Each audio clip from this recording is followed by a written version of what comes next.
Hello and welcome to this channel. आज हम पढ़ेंगे हमारी class 12th English NCERT book Flamingo का first chapter that is the last lesson by Alphonse Daudet. ये एक short story writer हैं। ये चैप्टर हमें फ्रैंको प्रेशियन वार के समय के बारे में बताता है। ये स्टोरी उन दिनों की है जब फ्रांस और प्रेशिया के बीच में वॉर चल रहा था।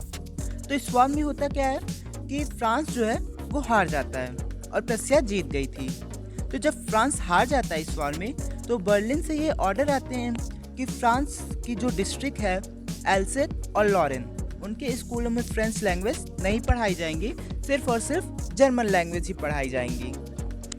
तो मैं इस चैप्टर की एक्सप्लेनेशन शुरू करूं इससे पहले प्लीज़ आप लोग चैनल को सब्सक्राइब कर दीजिएगा और वीडियो को लाइक कर दीजिएगा। तो ये जो स्टोरी है वो बेसिकली दो लोगों के अराउंड रिवॉल्व करेगी। The first one is France जो कि एक स्कूल गोइंग बॉय है and the second is mister Hamel जो कि फ्रांस के टीचर हैं। सो इस स्टोरी के जो नरेटर हैं वो फ्रांस है। तो फ्रांस बताता है कि ही वॉज स्कैर्ड। क्यों? क्योंकि वो लेट हो गया होता है और उसने अपना होमवर्क भी नहीं किया होता है। उसे ये डर लग रहा था कि कहीं उसके टीचर मिस्टर हैमेल उसे डांटे ना, क्योंकि वो क्वेश्चन पूछने वाले थे बेस्ड ऑन पार्टिसिपल और फ्रांस को पार्टिसिपल का पी भी नहीं आता था। फ्रांस ये सोचता है कि वो स्कूल जा ही क्यों रहा है। इतनी अच्छी सुबह हुई है, birds are chirping, Russian soldiers अपनी मार्च कर रहे हैं, तो मैं स्कूल जाऊं ही क्यों? मैं यहाँ भी तो रह सकता हूँ। लेकिन अब वो ऐसा नहीं सोच सकता था। क्यों नहीं सोच सकता था? क्योंकि वो ऑलरेडी स्कूल के लिए लेट हो चुका होता है और उसके पास ये सब सोचने के लिए टाइम नहीं रहता है। जैसे वो टाउन हॉल के सामने से जा रहा होता है वो देखता है कि बुलेटिन बोर्ड के सामने काफ़ी क्राउड होता है। तो फ्रांस बोलता है कि जितनी भी हमारी बुरी खबर है वो इसी के थ्रू आई है। तो बेसिकली जो बुलेटिन बोर्ड था उस पर जितनी भी न्यूज़ रहती थी वो शो कर दी जाती थी। तो इसीलिए जो फ्रांस है वो बोलता है कि जितनी भी बुरी खबर है वो इसी के थ्रू आई है। अब क्योंकि वो पहले ही काफ़ी लेट हो चुका होता है तो इसलिए वो इसके बारे में ज़्यादा नहीं सोचता है और वो भागते भागते आगे बढ़ जाता है। तो आगे उसे एक आदमी मिलता है। वो फ्रांस से बोलता है कि तुम भाग क्यों रहे हो, आराम से जाओ, अभी तुम्हारे पास बहुत टाइम है। तो फ्रांस को ये लगता है कि ये आदमी उसे टॉन्ट कर रहा है। तो जब वो अपने स्कूल पहुंचता है तो उसे बहुत अजीब लगता है। ऐसा क्यों? तो इसलिए क्योंकि वहाँ किसी भी टाइप का कोई शोर नहीं हो रहा था। अब जनरली होता क्या है ना कि उसके स्कूल में बहुत ज़्यादा शोर होता था और रस रहती थी, हसल रहती थी, बट आज ऐसा कुछ भी नहीं था। तो फ्रांस को थोड़ा अजीब लगता है। नाउ फ्रांस विंडो से देखता है कि मिस्टर हैमल अपने आर्म के अंदर एक आयरन रूलर लेकर इधर उधर मूव कर रहे होते हैं।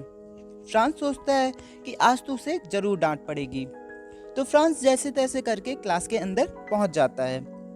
मिस्टर हैमल उसे देखते हैं और कहते हैं कि अच्छा हुआ फ्रांस तुम आ गए, वरना हम तुम्हारे बिना ही शुरू करने वाले थे। तो कुछ टाइम बाद जब वो इस एम्बैरेसमेंट से बाहर आता है तो वो नोटिस करता है कि क्लास भी काफ़ी बदली बदली लग रही थी।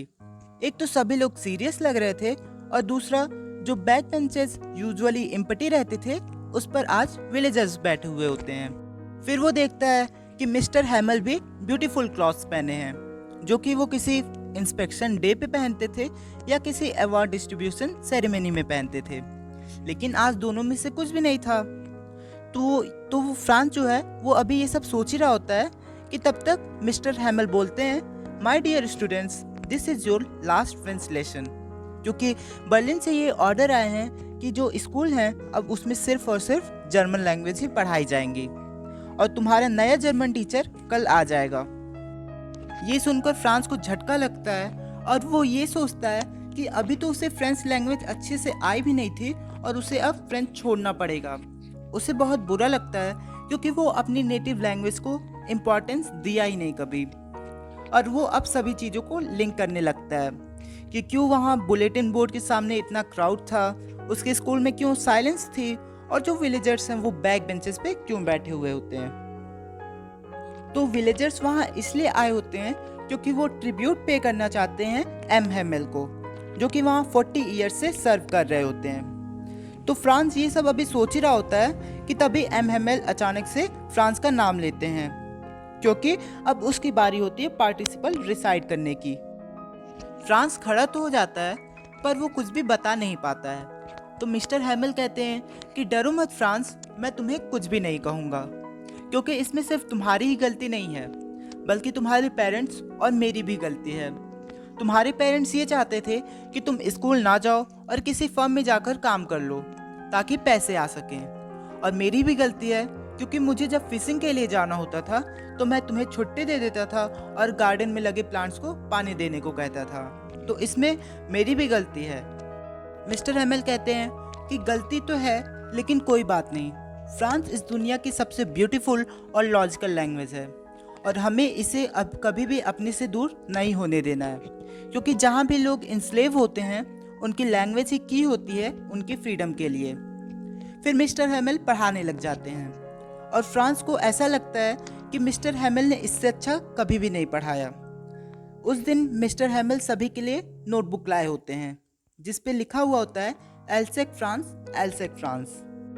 तो सभी लोग उस नोटबुक पे लिखना शुरू कर देते हैं और क्लास में एकदम पिन ड्रॉप साइलेंस होता है। तभी फ्रांस ये नोटिस करता है कि रूफटॉप पे पिजन्स क्रू कर रहे होते हैं। तो फ्रांस ये सोचता है कि क्या जर्मन्स इन्हें भी जर्मन लैंग्वेज में सिंग करा पाएंगे। अब फ्रांस उस टाइम मिस्टर हैमिल ने जितने भी सर्विस दी थी 40 साल से उन्हें याद करने लगता है और ऊपर देखता है और कहता है कि 40 साल में कुछ भी नहीं बदला, बिल्कुल सेम है हमारा क्लासरूम, बस हमारी बेंचेस थोड़े स्मूथ हो गए हैं और जो वॉलनट ट्री और हॉकिंस ट्री उन्होंने 40 साल पहले लगाया था वो बस थोड़ा बड़ा हो गया है। और उसी टाइम उसे ऊपर से ट्रंक के हिलने की आवाज़ सुनाई देती है। तो एम हैमिल की जो सिस्टर थी वो उनका सामान पैक कर रही होती हैं क्योंकि कल उन्हें जाना था, तो ये जो आवाज़ थी वो उसी की थी। तो ऐसे फ्रांस बताता है कि ये था उसका लास्ट लेसन और तभी जो चर्च की क्लॉक थी इट स्ट्राइक्स 12 मीन्स 12 बज चुके होते हैं और क्लास के ख़त्म होने का समय हो जाता है। मिस्टर हैमिल तब कुछ बोलना चाहते हैं पर वो बोल नहीं पाते हैं।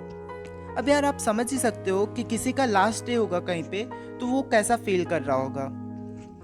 तो मिस्टर हैमिल जब बोल नहीं पाते हैं तो वो चुपचाप ब्लैक बोर्ड पे कुछ लिखते हैं और एक गेस्चर देते हैं जिसका मतलब होता है now the class is dismiss. तो कुछ इस तरीके से जो हमारा चैप्टर है द लास्ट लेसन वो एंड होता है। एंड आई होप कि आप सभी को इस चैप्टर की एक्सप्लेनेशन अच्छी लगी हो। If it's so then please like the video, share it to your friends and don't forget to subscribe the channel. मिलते हैं अगली वीडियो में। Till then believe it, achieve it.